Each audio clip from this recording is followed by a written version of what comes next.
सत श्री अकाल। मैं हरकिरण सिंह सच कहूं दी सगली पेशकश विच तुहाडा सारिआं दा स्वागत करदा। 40 साल 2700 तो वध कतल ते सजावां सिर्फ 12 केसां विच होईआं। यह इकल्ला वाक ही साडे देश दी न्याय प्रणाली दे मूँह उपर एक करारी चपेड़ है। जे एक न्यायपालिका एडे वड्डे कतलेआम, नरसंहार, जेनोसाइड, मानवता उपर कलंक कुछ भी कह लईए उसका इंसाफ नहीं दवा सकती, तो फिर कोई आम नागरिक किवें उस न्यायपालिका दे उपर भरोसा कर सकता है। अज दिल्ली दे दंगियां दे 40 साल पूरे हो गए हैं अते अकाल तख्त के जथेदार साहबान ने लड़ियां ना ला के सिर्फ घ्यो दे दीवे बाल के इस दिन नू याद करन वास्ते कौम नू कहा है। लेकिन की जथेदार साहब वालों इसनू एक संबॉलिक दिख देने की थां ते पिछले 40 सालों दौरान इंसाफ की लड़ाई नू जोर नाल लड़न की पुरजोर तरीके दे नाल लड़न की कोशिश नहीं होनी चाहिए सी।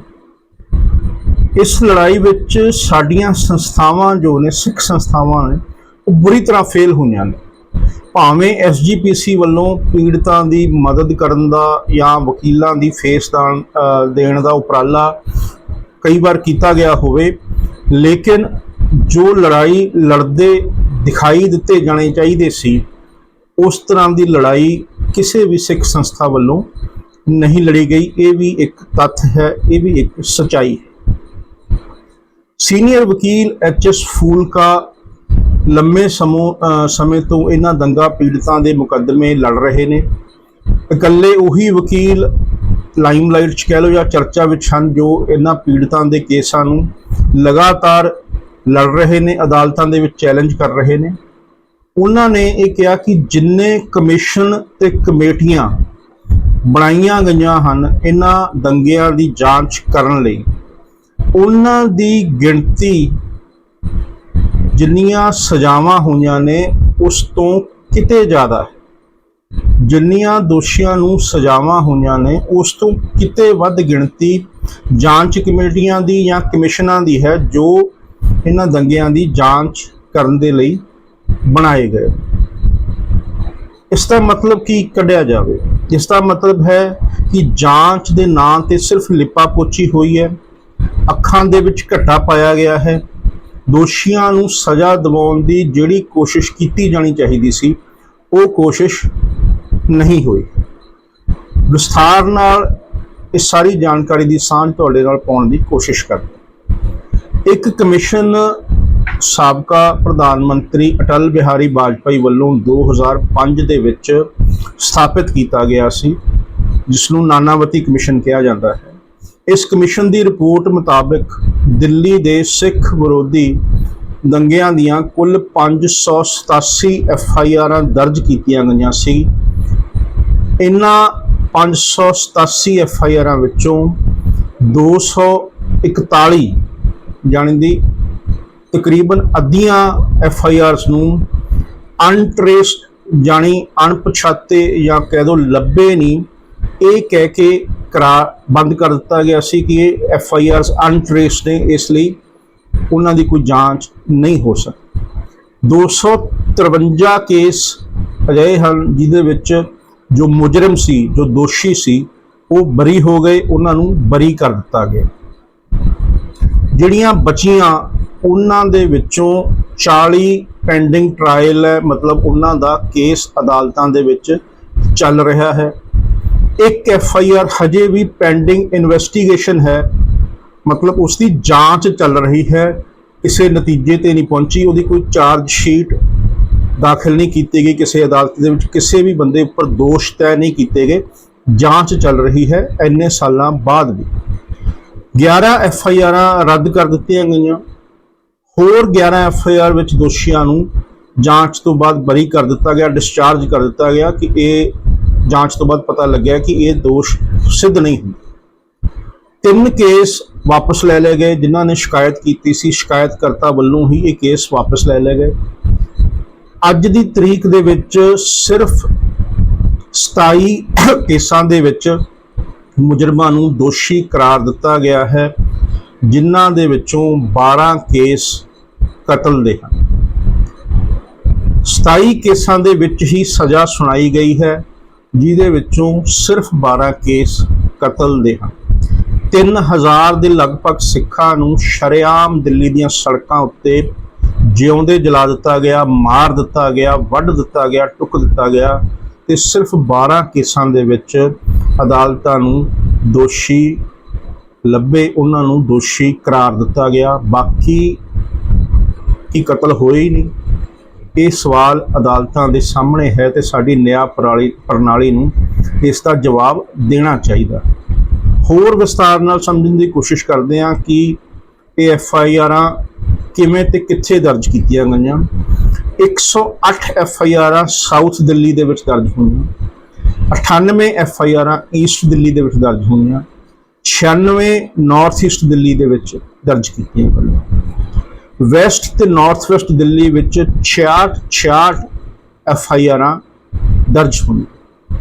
ਨਾਰਥ ਦਿੱਲੀ ਵਿੱਚ 39 FIRਾਂ ਦਰਜ ਹੋਈਆਂ। ਸੈਂਟਰਲ ਦਿੱਲੀ ਦੇ ਵਿੱਚ 48 FIRਾਂ ਦਰਜ ਹੋਈਆਂ। ਸਾਊਥ ਈਸਟ ਦਿੱਲੀ ਦੇ ਵਿੱਚ 51 FIR ਦਰਜ ਹੋਈਆਂ, ਜਦੋਂ ਕਿ ਨਵੀਂ ਦਿੱਲੀ ਦੇ ਵਿੱਚ ਸਿਰਫ 10 FIRਾਂ ਹੀ ਦਰਜ ਕੀਤੀਆਂ ਗਈਆਂ। 7 ਕੇਸ ਕ੍ਰਾਈਮ ਤੇ ਰੇਲਵੇਜ਼ ਦੇ ਅਧੀਨ ਦਰਜ ਕੀਤੇ ਗਏ।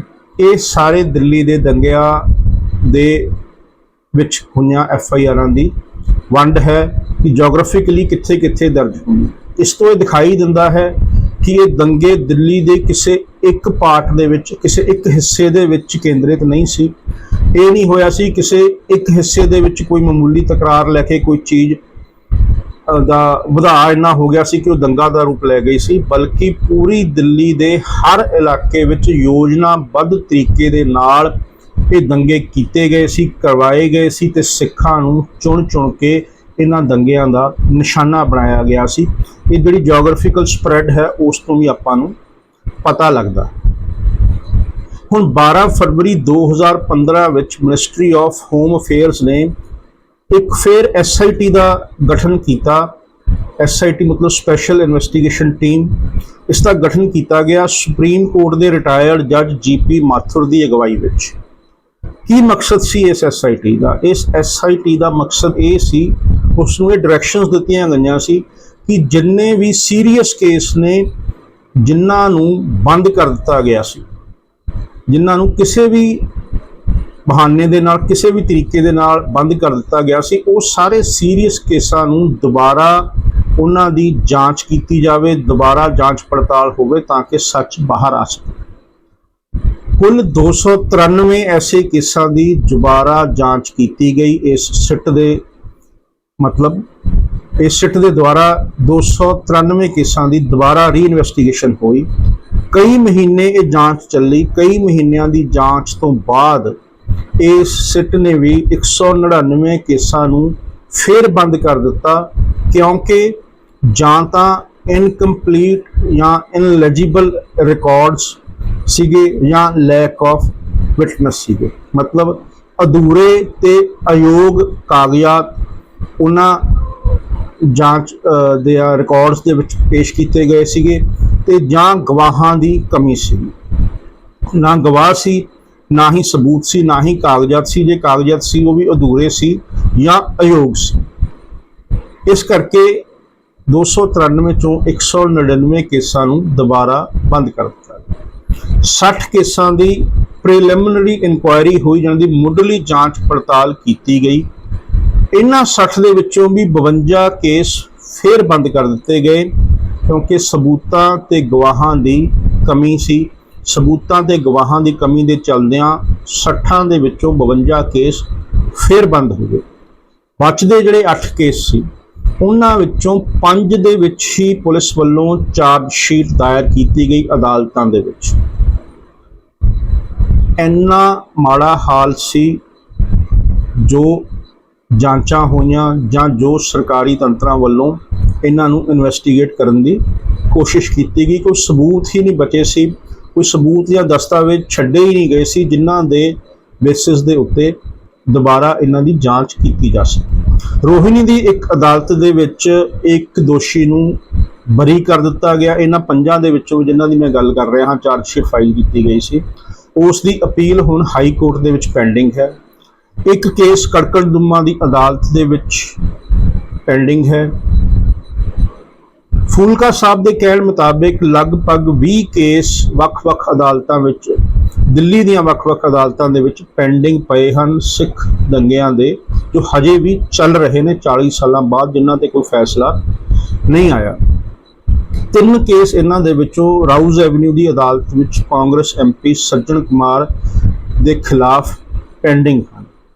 2 ਕੇਸਾਂ ਦੇ ਵਿੱਚੋਂ ਬਰੀ ਕਰ ਦਿੱਤੇ ਗਏ ਸੀ, ਲੇਕਿਨ ਉਹਨਾਂ ਦੀ ਜਿਹੜੀ ਖਿਲਾਫ ਇਹਨਾਂ ਜਜਮੈਂਟ ਦੇ ਖਿਲਾਫ ਅਪੀਲ ਹਾਈ ਕੋਰਟ ਦੇ ਵਿੱਚ ਪਾਈ ਗਈ ਹੈ, ਉਹ ਹਾਈ ਕੋਰਟ ਦੇ ਵਿੱਚ ਅਪੀਲਾਂ ਪੈਂਡਿੰਗ ਨੇ। ਇੱਕ ਕੇਸ ਸੁਪਰੀਮ ਕੋਰਟ ਦੇ ਵਿੱਚ ਪੈਂਡਿੰਗ ਹੈ, ਉਹ ਅਪੀਲ ਸੱਜਣ ਕੁਮਾਰ ਨੂੰ ਦੋਸ਼ੀ ਕਰਾਰ ਦਿੱਤੇ ਜਾਣ ਦੇ ਖਿਲਾਫ ਉਸ ਦੇ ਪੱਖ ਵੱਲੋਂ ਪਾਈ ਗਈ ਸੀ, ਉਹ ਵੀ ਹਜੇ ਪੈਂਡਿੰਗ ਹੈ। ਸੱਜਣ ਕੁਮਾਰ ਸੁਪਰੀਮ ਕੋਰਟ ਦੇ ਵੱਲੋਂ ਦੋਸ਼ੀ ਕਰਾਰ ਦਿੱਤਾ ਗਿਆ ਸੀ ਇੱਕ ਮਾਮਲੇ ਦੇ ਵਿੱਚ। ਇਸ ਦੇ ਚਲਦਿਆਂ ਉਹ ਤਿਹਾੜ ਜੇਲ੍ਹ ਦੇ ਵਿੱਚ ਬੰਦ ਹੈ। 2018 ਤੋਂ ਸੱਜਣ ਕੁਮਾਰ ਤਿਹਾੜ ਜੇਲ੍ਹ ਦੇ ਵਿੱਚ ਬੰਦ ਹੈ। ਉਮਰ ਕੈਦ ਦੀ ਸਜ਼ਾ ਭੁਗਤ ਰਿਹਾ ਹੈ ਇਹਨਾਂ ਦਿੱਲੀ ਦੰਗਿਆਂ ਦੇ ਕੇਸਾਂ ਦੇ ਵਿੱਚ। 1 ਤੇ 2 ਨਵੰਬਰ ਦੀ ਰਾਤ ਨੂੰ ਪਾਮ ਕਲੋਨੀ ਦੇ ਰਾਜਨਗਰ 1 ਵਿੱਚ 5 ਸਿੱਖਾਂ ਦੇ ਕਤਲ ਲਈ ਇਹ ਕੇਸ ਚੱਲਿਆ ਸੀ ਤੇ ਰਾਜਨਗਰ 2 ਦੇ ਵਿੱਚ ਇੱਕ ਗੁਰਦੁਆਰੇ ਨੂੰ ਅੱਗ ਲਗਾ ਕੇ ਸਾੜ ਦਿੱਤਾ ਗਿਆ ਸੀ। ਇਸ ਕੇਸ ਦੇ ਵਿੱਚ 2018 ਨੂੰ ਸੱਜਣ ਕੁਮਾਰ ਨੂੰ ਦੋਸ਼ੀ ਕਰਾਰ ਦਿੱਤਾ ਗਿਆ। ਉਮਰ ਕੈਦ ਦੀ ਸਜ਼ਾ ਹੋਈ ਤੇ ਉਹ ਉਮਰ ਕੈਦ ਦੀ ਸਜ਼ਾ ਕੱਟ ਰਿਹਾ। ਇਸੇ ਸਾਲ 30 ਅਗਸਤ ਨੂੰ ਰਾਊਜ਼ ਐਵਨਿਊ ਦੀ ਹੀ ਅਦਾਲਤ ਨੇ ਇੱਕ ਹੋਰ ਕਾਂਗਰਸ ਦੇ ਆਗੂ ਜਗਦੀਸ਼ ਟਾਈਟਲਰ ਦੇ ਖਿਲਾਫ ਦੋਸ਼ ਦਾਇਰ ਕਰਨ ਦੇ ਹੁਕਮ ਦਿੱਤੇ ਨੇ, ਹੁਕਮ ਸੁਣਾਏ ਗਏ ਹਨ। ਇੱਕ ਹੀ ਪੁਰਾਣਾ ਮਾਮਲਾ ਜਿਹਦੀ ਦੁਬਾਰਾ ਜਾਂਚ ਹੋਈ ਸੀ, ਉਹਦੇ ਵਿੱਚ ਧਾਰਾਵਾਂ ਜੋ ਲਗਾਈਆਂ ਗਈਆਂ ਨੇ 302, 109, 147, 153A, ਇਹਨਾਂ ਧਾਰਾਵਾਂ ਦੇ ਅੰਤਰਗਤ ਪੁਲ ਬੰਗੇਸ਼ ਦੇ ਇੱਕ ਗੁਰੂ ਘਰ ਵਿੱਚ 3 ਸਿੱਖਾਂ ਦੇ ਕਤਲ ਦੇ ਲਈ ਜਗਦੀਸ਼ ਟਾਈਟਲਰ ਦੇ ਉੱਪਰ ਕੇਸ ਚੱਲ ਰਿਹਾ ਹੈ। ਇਸੇ ਸਾਲ 30 ਅਗਸਤ ਨੂੰ ਇਹ ਚਾਰਜਸ ਫਰੇਮ ਕੀਤੇ ਗਏ। ਹੁਣ ਇਹ ਕਿਹਾ ਜਾਂਦਾ ਹੈ ਕਿ ਜੇ ਤੁਸੀਂ ਕਾਨੂੰਨ ਦਾ ਡਰ ਬਣਾ ਕੇ ਰੱਖਣਾ ਹੈ ਤਾਂ ਤੁਹਾਨੂੰ ਪਾਵਰਫੁਲ ਲੋਕਾਂ ਨੂੰ ਸਜ਼ਾ ਦੇਣਾ ਜ਼ਰੂਰੀ ਹੈ, ਲਾਜ਼ਮੀ ਹੈ ਕਿ ਜੇ ਤੁਸੀਂ ਪਾਵਰਫੁਲ ਲੋਕਾਂ ਨੂੰ ਕਿਸੇ ਜੁਰਮ ਦੀ ਸਜ਼ਾ ਦੇ ਸਕਦੇ ਹੋ ਤਾਂ ਸਾਰੀ ਆਬਾਦੀ ਵਿੱਚ ਕਾਨੂੰਨ ਦਾ ਡਰ ਬਣਿਆ ਰਹੇਗਾ, ਲੋਕ ਕਾਨੂੰਨ ਦੀ ਪਾਲਣਾ ਕਰਨਗੇ। ਪਰ ਇਹਨਾਂ ਕੇਸਾਂ ਦੇ ਵਿੱਚ ਜੋ ਹੋਇਆ ਉਹ ਪੂਰੇ ਸਰਕਾਰੀ ਤੰਤਰ ਨੇ ਮਿਲ ਕੇ ਬਹੁਤ ਹੀ ਯੋਜਨਾਬੱਧ ਤਰੀਕੇ ਦੇ ਨਾਲ ਇਹ ਸਾਰਾ ਕਤਲੇਆਮ ਦੇਸ਼ ਦੀ ਰਾਜਧਾਨੀ ਦੇ ਵਿੱਚ ਕੀਤਾ। ਸਬੂਤਾਂ ਨੂੰ ਮਿਟਾਇਆ ਗਿਆ, ਗਵਾਹਾਂ ਨੂੰ ਭਜਾਇਆ ਗਿਆ, ਡਰਾਇਆ ਗਿਆ, ਧਮਕਾਇਆ ਗਿਆ ਤਾਂ ਕਿ ਕਿਸੇ ਵੀ ਲੀਡਰ ਦੇ ਖਿਲਾਫ ਕੋਈ ਕੇਸ ਬਣ ਨਾ ਸਕੇ। ਦਿੱਲੀ ਦੀ ਉਸ ਸਮੇਂ ਦੀ ਪੁਲਿਸ ਨੂੰ ਇਹ ਇਨਸਟਰਕਸ਼ਨਸ ਦਿੱਤੀਆਂ ਗਈਆਂ ਸੀ, ਇਹ ਡਾਇਰੈਕਸ਼ਨਸ ਦਿੱਤੀਆਂ ਗਈਆਂ ਸੀ ਕਿ ਤੁਸੀਂ ਵੀ ਕਿਸੇ ਵੀ ਦੰਗਾ ਖਿਲਾਫ ਕੋਈ ਵੀ ਕਾਰਵਾਈ ਨਹੀਂ ਕਰਨੀ। ਦੋਸ਼ੀ ਨੂੰ ਫੜਨਾ ਤਾਂ ਬਹੁਤ ਦੂਰ ਦੀ ਗੱਲ ਹੈ, ਪੁਲਿਸ ਮੂਕ ਦਰਸ਼ਕ ਬਣ ਕੇ ਦੇਖਦੀ ਰਹੀ। ਹੋ ਸਕਦਾ ਹੈ ਕਈ ਕੇਸਾਂ ਦੇ ਵਿੱਚ ਉਹਨਾਂ ਦੀ ਮਿਲੀ ਭੁਗਤ ਵੀ ਹੋ ਤੇ ਜਿਹੜੇ ਪੁਲਿਸ ਦੇ ਅਫਸਰ ਇਹਨਾਂ ਡਾਇਰੈਕਸ਼ਨਸ ਨੂੰ, ਇਹਨਾਂ ਜੋ ਉਹਨਾਂ ਨੂੰ ਹੁਕਮ ਦਿੱਤੇ ਗਏ ਸੀ ਉਹਨਾਂ ਦੀ ਪਾਲਣਾ ਕਰ ਰਹੇ ਸੀ, ਉਹਨਾਂ ਨੂੰ ਇਸ ਦਾ ਇਨਾਮ ਦਿੱਤਾ ਗਿਆ, ਉਹਨਾਂ ਦੀਆਂ ਤਰੱਕੀਆਂ ਹੋਈਆਂ, ਉਹ ਵੱਡੇ ਅਹੁਦਿਆਂ ਤੇ ਪਹੁੰਚੇ। ਕੱਲਾ ਦੰਗਿਆਂ ਦਾ ਹੀ ਕੇਸ ਨਹੀਂ ਹੈ ਜੋ ਅਦਾਲਤਾਂ ਦੇ ਵਿੱਚ ਇੰਨਾ ਲੰਮਾ ਲਟਕ ਕੇ ਇਨਸਾਫ ਦਾ ਕਤਲ ਕਰ ਰਿਹਾ ਹੈ। ਇਸ ਤੋਂ ਬਾਅਦ ਜੋ ਕੁਝ ਹੋਇਆ, ਜੋ ਪੰਜਾਬ ਦੇ ਵਿੱਚ ਦਹਿਸ਼ਤਗਰਦੀ, ਅੱਤਵਾਦ ਜਾਂ ਖਾੜਕੂਵਾਦ ਹੋਇਆ, ਉਹਦੇ ਵਿੱਚ ਵੀ ਬਹੁਤ ਜਾਨਾਂ ਦਾ ਨੁਕਸਾਨ ਹੋਇਆ, ਨੌਜਵਾਨ ਪੀੜ੍ਹੀ ਦਾ ਕਤਲੇਆਮ ਹੋਇਆ। ਜਸਵੰਤ ਖਾਲੜਾ ਨੇ ਹਜ਼ਾਰਾਂ ਦੀ ਗਿਣਤੀ ਦੇ ਵਿੱਚ ਅਣਪਛਾਤੀਆਂ ਲਾਸ਼ਾਂ ਕਹਿ ਕੇ ਸਾੜ ਦਿੱਤੇ ਗਏ ਨੌਜਵਾਨਾਂ ਦੀ ਇੱਕ ਪੂਰੀ ਰਿਪੋਰਟ ਤਿਆਰ ਕੀਤੀ। ਮੜੀਆਂ ਦੇ ਵਿੱਚ, ਸ਼ਮਸ਼ਾਨ ਘਾਟਾਂ ਦੇ ਵਿੱਚ ਜੋ ਲੱਕੜਾਂ ਇਹਨਾਂ ਲਾਸ਼ਾਂ ਨੂੰ ਜਲਾਉਣ ਦੇ ਵੀ ਇਹਨਾਂ ਦਾ ਸੰਸਕਾਰ ਕਰਨ ਦੇ ਲਈ ਵਰਤੀਆਂ ਗਈਆਂ, ਉੱਥੋਂ ਉਹਨਾਂ ਦੇ ਰਿਕਾਰਡ ਕਢਾ ਕੇ ਹਜ਼ਾਰਾਂ ਦੀ ਗਿਣਤੀ ਦੇ ਵਿੱਚ ਇਹਨਾਂ ਇਸ ਤਰੀਕੇ ਦੀਆਂ ਲਾਸ਼ਾਂ ਨੂੰ ਜਲਾਉਣ ਦੇ ਮਾਮਲੇ ਸਾਹਮਣੇ ਆਏ, ਜਿਨ੍ਹਾਂ ਨੂੰ ਅਣਪਛਾਤਿਆ ਡਿਕਲੇਅਰ ਕਰ ਦਿੱਤਾ ਗਿਆ ਸੀ, ਜਿਨ੍ਹਾਂ ਨੂੰ ਝੂਠੇ ਪੁਲਿਸ ਮੁਕਾਬਲਿਆਂ ਦੇ ਵਿੱਚ ਮਾਰ ਦਿੱਤਾ ਗਿਆ ਸੀ। ਜਸਵੰਤ ਖਾਲੜਾ ਇਸ ਕੇਸ ਨੂੰ, ਇਸ ਸਾਰੀ ਰਿਪੋਰਟ ਨੂੰ ਲੈ ਕੇ Punjab and Haryana high court ਦੇ ਵਿੱਚ ਜਾਂਦੇ ਨੇ, ਉੱਥੇ ਰਿਟ ਪਟੀਸ਼ਨ ਦਾਖਲ ਕਰਦੇ ਨੇ, ਜਿਸ ਨੂੰ ਪੰਜਾਬ ਤੇ ਹਰਿਆਣਾ ਹਾਈ ਕੋਰਟ ਇਹ ਕਹਿ ਕੇ ਖਾਰਜ ਕਰ ਦਿੰਦਾ ਹੈ ਕਿ there is no ground for legal interference, ਕਾਨੂੰਨੀ ਦਖਲ ਦੇਣ ਦੀ ਕੋਈ ਵਜ੍ਹਾ ਨਹੀਂ ਸਾਹਮਣੇ ਆ ਰਹੀ ਤੁਹਾਡੇ ਇਸ ਕੇਸ ਦੇ ਵਿੱਚੋਂ, ਇਸ ਕਰਕੇ ਅਦਾਲਤ ਇਸ ਪਲੀ ਨੂੰ ਡਿਸਮਿਸ ਕਰ ਦਿੰਦੀ ਹੈ ਜਾਂ ਖਾਰਜ ਕਰ ਦਿੰਦੀ ਹੈ। ਜਿਸ ਸਬੂਤਾਂ ਨੂੰ ਇਕੱਲਾ ਬੰਦਾ ਲੱਭਣ ਦੇ ਵਿੱਚ ਕਾਮਯਾਬ ਹੋ ਜਾਂਦਾ ਹੈ, ਜਿਹਦੇ ਨਾਲ ਸ਼ਮਸ਼ਾਨ ਘਾਟ ਦੇ ਰਜਿਸਟਰਾਂ ਦੇ ਰਿਕਾਰਡ ਵੀ ਪੇਸ਼ ਕਰਦਾ ਹੈ, ਹਾਈ ਕੋਰਟ ਉਸ ਨੂੰ ਜ਼ਰੂਰੀ ਸਬੂਤ ਨਹੀਂ ਸਮਝਦੀ, ਜਦਕਿ ਸੁਪਰੀਮ ਕੋਰਟ ਨੇ ਇਸ ਦੇ ਉਲਟ ਇੱਕ ਡਾਇਰੈਕਸ਼ਨ ਪਾਸ ਕੀਤੀ ਹੋਈ ਹੈ, ਇੱਕ ਆਰਡਰ ਦਿੱਤਾ ਹੋਇਆ, ਜਿਸ ਦੇ ਵਿੱਚ ਜਿੱਥੇ ਕਿਤੇ ਵੀ ਅੰਦੇਸ਼ਾ ਹੋਵੇ ਕਿ ਕੋਈ ਵੀ ਗਲਤ ਕੰਮ ਹੋਇਆ ਹੈ, ਗੈਰ ਕਾਨੂੰਨੀ ਕੰਮ ਹੋਇਆ ਹੈ, ਉਹਦੇ ਵਿੱਚ ਅਦਾਲਤਾਂ ਨੂੰ ਦਖਲ ਦੇਣਾ ਚਾਹੀਦਾ ਹੈ। ਇਸ ਹੁਕਮ ਦੇ ਉਲਟ ਜਾ ਕੇ ਹਾਈ ਕੋਰਟ ਨੇ ਉਹ ਪਲੀ ਨੂੰ ਡਿਸਮਿਸ ਕਰ ਦਿੱਤਾ ਗਿਆ। ਇਸ ਤੋਂ ਬਾਅਦ ਖਾਲੜਾ ਸਾਹਿਬ ਨਾਲ ਕੀ ਹੋਇਆ, ਉਹਨਾਂ ਨੂੰ ਗਾਇਬ ਕਰ ਦਿੱਤਾ ਗਿਆ, ਉਹਨਾਂ ਨੂੰ ਵੀ ਉਸੇ ਤਰੀਕੇ ਨਾਲ ਝੂਠੇ ਮੁਕਾਬਲੇ ਦੇ ਵਿੱਚ ਮਾਰ ਦਿੱਤਾ ਗਿਆ, ਉਹਨਾਂ ਦੀ ਲਾਸ਼ ਤੱਕ ਵੀ ਉਹਨਾਂ ਦੇ ਵਾਰਸਾਂ ਨੂੰ ਨਹੀਂ ਲੱਭੀ। ਉਸ ਤੋਂ ਬਾਅਦ ਕਿਸੇ ਨੇ ਵੀ ਇਹਨਾਂ ਕੇਸਾਂ ਦੀ ਪੈਰਵਾਈ ਕਰਨੀ ਜ਼ਰੂਰੀ ਨਹੀਂ ਸਮਝੀ, ਕੋਈ ਸੁਪਰੀਮ ਕੋਰਟ ਨਹੀਂ ਗਿਆ, ਨਾ ਹੀ ਸਿੱਖ ਸੰਸਥਾਵਾਂ ਗਈਆਂ, ਨਾ ਹੀ SGPC ਗਈ, ਨਾ ਹੀ ਕੋਈ ਸਰਕਾਰ, ਨਾ ਹੀ ਕਿਸੇ NGO ਨੇ ਜਾਂ ਕਿਸੇ ਹੋਰ ਸੱਜਣ ਨੇ ਇਸ ਚੀਜ਼ ਨੂੰ ਜ਼ਰੂਰੀ ਸਮਝਿਆ ਕਿ ਉਸ ਨੂੰ ਅੱਗੇ ਵਧਾਇਆ ਜਾਵੇ, ਕਾਨੂੰਨੀ ਤੌਰ ਤੇ ਲੜਾਈ ਲੜੀ ਜਾਵੇ।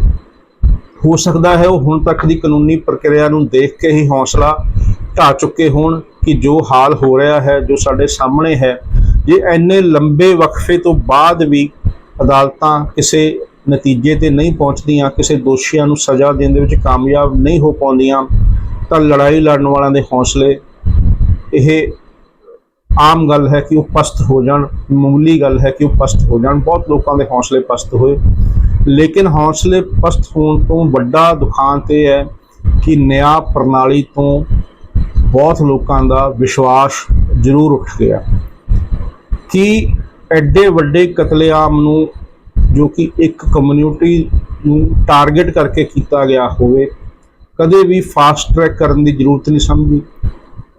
ਹਰ ਰੋਜ਼ ਉਹਦੀ ਸੁਣਵਾਈ ਹੋ ਕੇ ਉਹਨੂੰ ਕਿਸੇ ਲੀਗਲ ਕਨਕਲੂਜਨ ਤੱਕ ਪਹੁੰਚਾਉਣ ਦੀ ਜ਼ਰੂਰਤ ਨਹੀਂ ਸਮਝੀ ਗਈ, ਕਿਉਂਕਿ ਇਹਦੇ ਵਿੱਚ ਸੱਤਾਧਿਰ ਲੋਕ ਸੀ, ਰਾਜਨੇਤਾ ਇਨਵੋਲਵਡ ਸੀ, ਰੂਲਿੰਗ ਪਾਰਟੀ ਦੇ ਲੋਕ ਸ਼ਾਮਲ ਸੀ, ਇਸ ਕਰਕੇ ਅੱਖਾਂ ਬੰਦ ਕਰ ਲਈਆਂ ਗਈਆਂ। ਇੰਨੇ ਸਾਲ ਬੀਤਣ ਤੋਂ ਬਾਅਦ ਉਹਨਾਂ ਸਬੂਤਾਂ ਨੂੰ ਲੱਭਣਾ ਬਿਲਕੁਲ ਮੁਸ਼ਕਿਲ ਹੈ, ਤੇ ਇਸੇ ਦੇ ਚੱਲਦਿਆਂ ਹੀ ਇਹ ਚੱਲੀ ਜਾ ਰਹੇ ਨੇ, ਲੋਕ ਬਰੀ ਕੀਤੇ ਜਾ ਰਹੇ ਨੇ, ਕਿਉਂਕਿ ਨਾ ਗਵਾਹ ਮਿਲ ਰਹੇ ਨੇ, ਨਾ ਹੀ ਕੋਈ ਸਬੂਤ ਮਿਲ ਰਿਹਾ। ਲੜਾਈ ਸੰਸਥਾਵਾਂ ਵੱਲੋਂ ਹੀ ਲੜੀ ਜਾਣੀ ਚਾਹੀਦੀ ਸੀ, ਜੋ ਆਪਣੇ ਆਪ ਨੂੰ ਕੌਮ ਦਾ ਨੁਮਾਇੰਦਾ ਦੱਸਦੀਆਂ ਨੇ, ਜੋ ਨੁਮਾਇੰਦਗੀ ਕਰਨ ਦੇ ਲਈ ਲੋਕਾਂ ਦੀਆਂ ਵੋਟਾਂ ਮੰਗਦੀਆਂ ਨੇ। ਸਿੰਬੋਲਿਕ ਗੈਸਚਰ ਇਹ ਕਹਿ ਦੇਣਾ ਕਿ ਇਸ ਨੂੰ ਯਾਦ ਰੱਖੋ, ਇਹਦੇ ਲਈ ਤੁਸੀਂ ਲੜੀਆਂ ਨਾ ਲਾਓ, ਤਿਉਹਾਰ ਨਾ ਮਨਾਓ। ਬਿਲਕੁਲ ਤਿਉਹਾਰ ਇੱਕ ਬੰਦੇ ਦੀ ਆਪਣੀ ਅੰਦਰੂਨੀ ਫੀਲਿੰਗ ਹੈ ਕਿ ਉਹ ਜਜ਼ਬਾਤ ਨੇ, ਉਹ ਕਿੰਨਾ ਕਿਸ ਚੀਜ਼ ਨੂੰ ਤੇ ਜਜ਼ਬਾਤੀ ਹੁੰਦਾ ਹੈ, ਤੁਹਾਡੀ ਗੱਲ ਸੁਣਦਾ ਹੈ ਜਾਂ ਨਹੀਂ ਹੁੰਦਾ ਹੈ, ਲੇਕਿਨ ਉਸ ਦੀ ਵਿਸ਼ਵਾਸਨੀयता ਵੀ ਤੁਹਾਡੀ ਨਾ ਲੜਾਈ ਲੜਨ ਦੇ ਇੰਨੇ ਲੰਬੇ ਸਮੇਂ ਦੇ ਜੋ ਹਾਲਾਤ ਉਸਨੇ ਦੇਖੇ ਹਨ, ਉਸ ਦੇ ਕਾਰਨ ਹੀ ਇਹ ਹੈ ਕਿ ਉਹਨਾਂ ਦਾ ਮੂੰਹ ਵੀ ਤੁਹਾਡੇ ਵੱਲੋਂ ਮੁੜ ਗਿਆ ਹੈ। ਤਾਂ ਹੀ ਉਹ ਤੁਹਾਡੀ ਦਿੱਤੀ ਗਈ ਅਪੀਲ ਤੋਂ ਜਾਂ ਤੁਹਾਡੇ ਦਿੱਤੇ ਗਏ ਫਰਮਾਨ ਦੇ ਉੱਤੇ ਇੰਨੇ ਫੁੱਲ ਨਹੀਂ ਚੜਾ ਰਹੇ। ਇਹ ਨਹੀਂ ਕਿ ਉਹਨਾਂ ਦੇ ਦਿਲਾਂ ਵਿੱਚ ਦਰਦ ਨਹੀਂ ਹੈ ਉਹਨਾਂ ਲੋਕਾਂ ਦੀ ਮੌਤ ਦਾ, ਉਹਨਾਂ ਲੋਕਾਂ ਦੀ ਮੌਤ ਦਾ ਸਾਰੀ ਕੌਮ ਦੇ ਵਿੱਚ ਦਰਦ ਹੈ। ਜਿਨ੍ਹਾਂ ਨੇ ਭੋਗਿਆ ਹੈ ਉਹਨਾਂ ਦਾ ਦੁੱਖ ਤਾਂ ਉਹੀ ਜਾਣ ਸਕਦੇ ਨੇ, ਪਰ ਉਸ ਕੌਮ ਦੇ ਉੱਪਰ ਵਿਸ਼ਵਾਸ ਬਹਾਲ ਕਰਨ ਦੇ ਲਈ ਸਿਰਫ ਸਿੰਬੋਲਿਕ ਗੈਸਚਰ ਕਰਨਾ, ਸਿਰਫ ਇੱਕ ਸੰਕੇਤ ਦੇਣਾ ਕਿ ਆਪਾਂ ਉਸ ਨੂੰ ਇਸ ਤਰੀਕੇ ਨਾਲ ਯਾਦ ਕਰੀਏ, ਉਹਨਾਂ ਦੇ ਨਾਇਨਸਾਫ ਦੇ ਖਿਲਾਫ ਲੜਾਈ ਨਾਲ ਲੜਨਾ, ਇਹ ਉਸ ਤੋਂ ਵੀ ਵੱਡੀ ਘਾਟ ਹੈ ਜਿਸ ਨੂੰ ਕਿ ਸਾਡੀ ਕੌਮ ਦੀਆਂ ਸੰਸਥਾਵਾਂ ਨੇ ਸਾਡੀ ਕੌਮ ਦੇ ਸਾਹਮਣੇ ਫੇਲ ਸਾਬਤ ਕੀਤਾ ਹੈ। ਇਸੇ ਲਈ ਉਹਨਾਂ ਦਾ ਵਿਸ਼ਵਾਸ ਇਹਨਾਂ ਸੰਸਥਾਵਾਂ ਦੇ ਵਿੱਚੋਂ ਉੱਠ ਗਿਆ ਹੈ।